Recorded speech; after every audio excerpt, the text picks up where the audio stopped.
I see guys in town. I come across guys every once in a while that I went to church with that was in this young married adults class and stuff. The husband and wife that were a little bit older than us that taught the class, see them all the time. Wonderful people. And everything they did in that experience, they were doing from their heart. They had a desire to do this type of work and to be a mentor and so forth. And I still see them, and I give them big hugs and talk to them to ask them about their kids and stuff.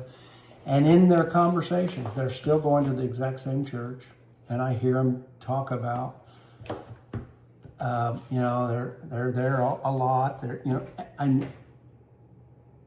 I think in my head we both would say God is sovereign, but I listen to them and I understand that somehow in their thinking, God's sovereignty has some sort of participation from them, a response or whatever, And I don't fault them for that. I'm telling you, these people have good hearts. They desire to please God.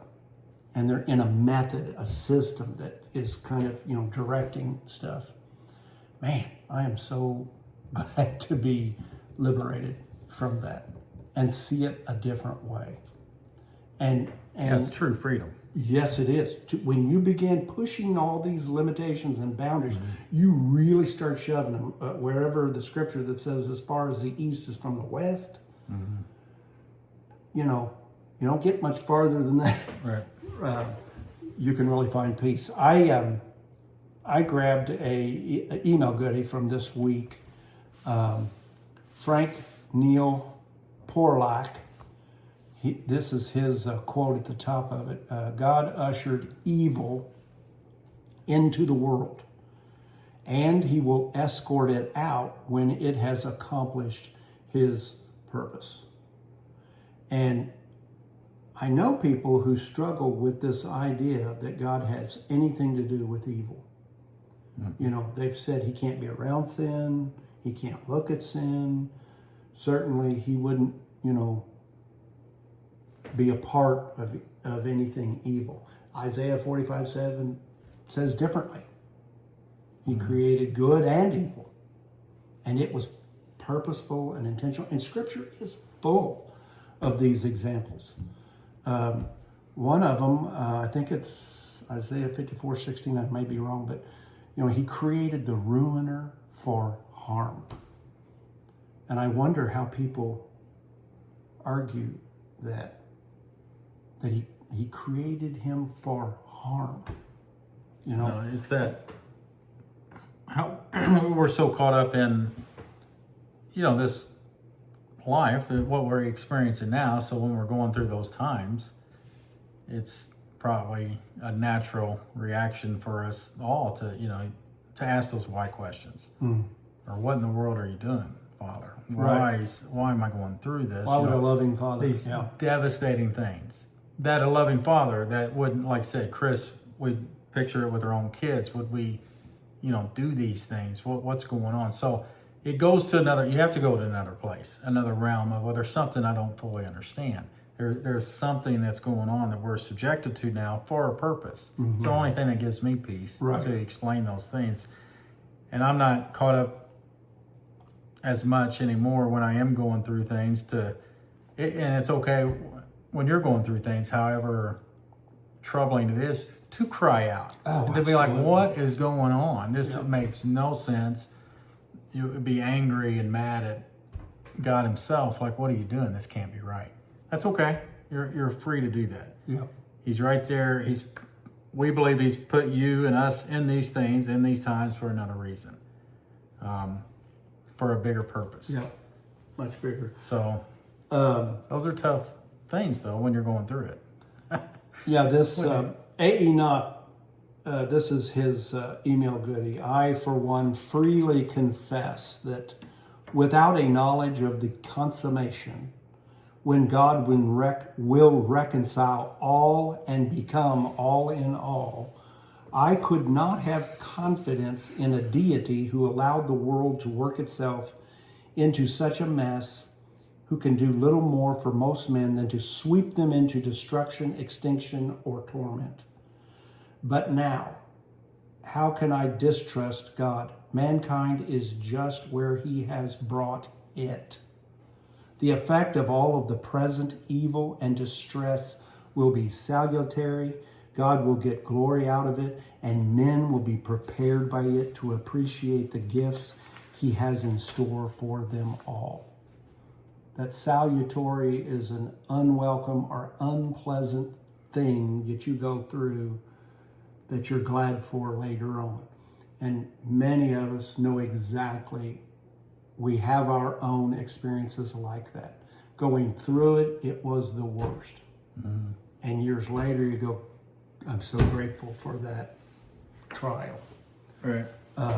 Those of you who are in that trial, I understand you don't feel that way. I get that. I know that I'm going to have days ahead of me written out in his scroll, and they're going to be tough days. At this point, I'm just at a place where I just desire that I'll be trusting Father for each moment by moment, going through those things. That's and then you said it too. It ends up being the only he'll bring explanation of things that makes the greatest sense. That's why Ephesians 1:11 is my current favorite verse. It's the verse that says he's working everything out, all in accord with the counsel of his will. Right. That's the only thing that makes sense for how, when we look at our view in the relative sense and what a mess everything is. So, here there was something you wanted to read from Mr. Tabor. James Tabor. This guy is like a historian. He's a retired professor. He was at UNC Charlotte and at Notre Dame for a while, and now he's out there online. But he's one of these scholars, well-known scholar in those circles, and he's got some books out there. And this one, I just want to read a quote from him. This one's titled "Paul's Ascent to Paradise." All right. Paul sees salvation. He's got salvation in quotes. Paul sees salvation not so much as a rescue plan, but as an unfolding of a predetermined purpose. So that's a deeper view. Yeah. And that's where we're at, where we think also too.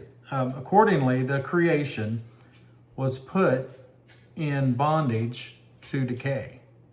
So, we like there again, Scripture says as much, says these things. Yeah.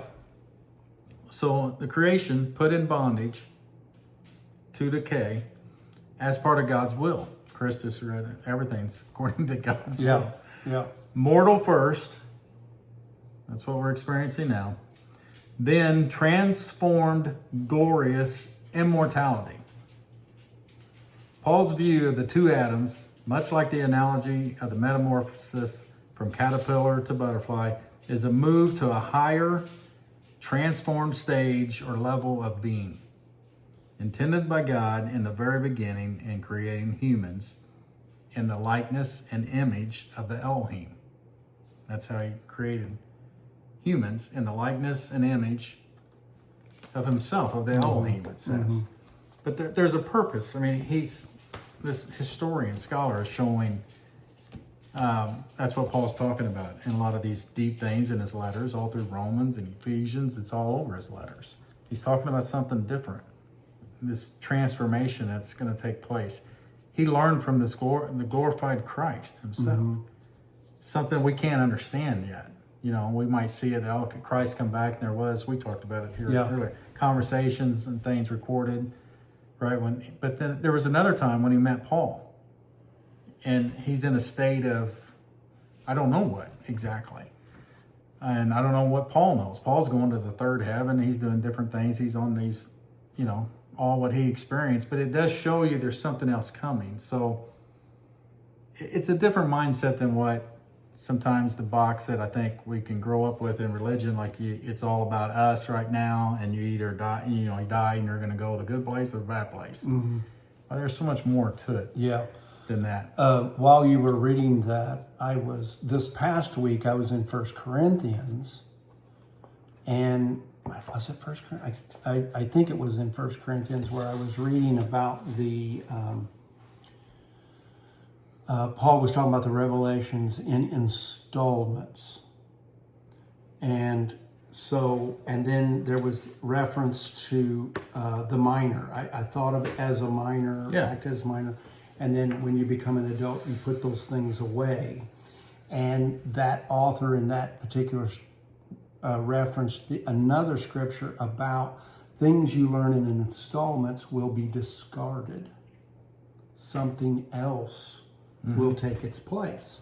Okay, well, when you talk about a minor becoming a young adult and then an adult, Right. and then a wiser older person, that's a process. It's not something that happens overnight, and it's, and that is intentional, and we even talk ourselves when we're parenting our kids. One of the difficulties so many of us is trying to get them to understand that we've been where they are, and they're always thinking, that was a different time. Right. And it's such a difficult struggle to get the young person to see, I know how you feel.